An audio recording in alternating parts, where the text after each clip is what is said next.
Digital price bond की कुरानंदाजी कब कब होगी? डिजिटल प्राइस बॉन्ड से हासिल होने वाले इनाम पर आपको कितना टैक्स अदा करना होगा? इन तमाम बातों की तफसील आपको इस वीडियो में बताई जाएगी। दुनिया के तकरीबन तमाम तरक्की याफ्ता मुल्कों में फाइनेंशियल ट्रांजैक्शंस और इन्वेस्टमेंट को ऑलरेडी डिजिटलाइज कर दिया गया है।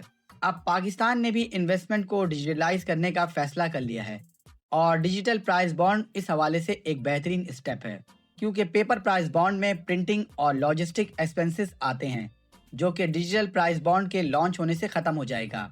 डिजिटल प्राइस बॉन्ड क्योंकि पेपर फॉर्म में नहीं होता और इसका रिकॉर्ड डिजिटली सेव होता है और डिजिटल प्राइस बॉन्ड खरीदने वाले के नाम पर होता है, तो इसके चोरी और डैमेज होने का खतरा बिल्कुल नहीं होगा। गवर्नमेंट ऑफ पाकिस्तान ने ये स्टेप इन्वेस्टमेंट और डॉक्यूमेंटेशन को शफाफ बनाने के हवाले से उठाया है।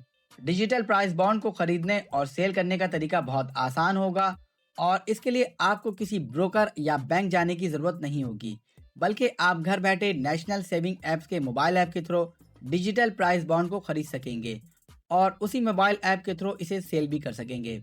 यहाँ सेल करने से मुराद ये है कि आप जब चाहें अपने डिजिटल प्राइस बॉन्ड की फेस वैल्यू के मुताबिक अपनी रकम अपने अकाउंट में वापस हासिल कर सकेंगे।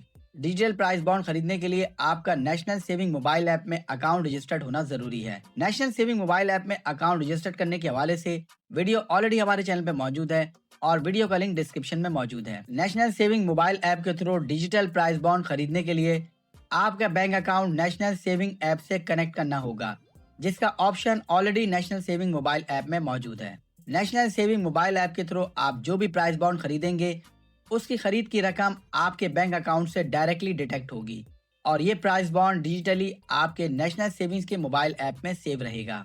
डिजिटल प्राइस बॉन्ड से आपको जो इनामी रकम मौसूल होगा वो आपके कनेक्टेड बैंक अकाउंट में नेशनल सेविंग ऐप के जरिए ट्रांसफर कर दी जाएगी। डिजिटल प्राइस बॉन्ड पर हासिल होने वाली रकम पर फाइलर और नॉन फाइलर के हिसाब से टैक्स डिटेक्ट किया जाएगा। हाँ, अलबत्ता इससे हासिल होने वाली इनामी रकम पर ज़कात लागू नहीं होगी। वजीर खजाना की समरी के मुताबिक इनिशियली 500, 1000, 5000 और 10,000 के डिजिटल प्राइस बॉन्ड जारी किए जाएंगे और जैसे जैसे प्राइस बॉन्ड लॉन्च होगा उस हवाले से वजारत खजाना बाकायदा इसका नोटिफिकेशन भी जारी करेगा। अब बात करते हैं कि कौन कौन डिजिटल प्राइस बॉन्ड की खरीदारी कर सकता है।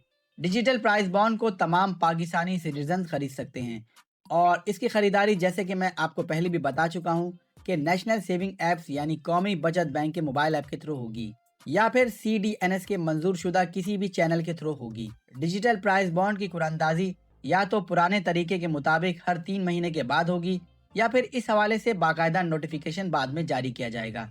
कुरानंदाजी का शेड्यूल साल के शुरू में नेशनल सेविंग की वेबसाइट और नेशनल सेविंग के मोबाइल ऐप में जारी कर दी जाएगी। किस प्राइस बॉन्ड पर कितना इनामी रकम होगा इसका बाकायदा नोटिफिकेशन भी वजारत खजाना की जानिब से बाद में इशू किया जाएगा। डिजिटल प्राइस बॉन्ड को आप घर में मौजूद किसी के नाम पर भी खरीद सकते हैं, जिसे बाद में तब्दील या मंसूख भी किया जा सकता है। डिजिटल प्राइस बॉन्ड होल्डर के वफात की सूरत में डिजिटल प्राइस बॉन्ड की रकम या उसकी इनामी रकम डिजिटल प्राइस बॉन्ड होल्डर के वुरसा को सक्सेशन सर्टिफिकेट की बुनियाद पर ट्रांसफर कर दिया जाएगा। अगर डिजिटल प्राइस बॉन्ड की रकम और इनामी रकम की मालियत 50 लाख से कम होगी तो वो उस शख्स को ट्रांसफर कर दी जाएगी जिसे डिजिटल प्राइस बॉन्ड होल्डर ने खरीदारी के वक्त नॉमिनेट किया था। आपके ख्याल में पाकिस्तान में डिजिटल प्राइस बॉन्ड किस हद तक कामयाब होंगे? इस हवाले से कमेंट्स में अपनी राय जरूर दें। दोस्तों, उम्मीद करता हूँ आपको डिजिटल प्राइस बॉन्ड के हवाले से ये मालूमाती वीडियो पसंद आई होगी। अगर आपको ये वीडियो पसंद आई है तो आप इसे लाइक करें और इसे अपने दोस्तों के साथ शेयर करें और हमारे चैनल को सब्सक्राइब जरूर करें। मजीद मालूमाती वीडियो के साथ फिर हाजिर होऊंगा, तब तक के लिए अल्लाह हाफिज।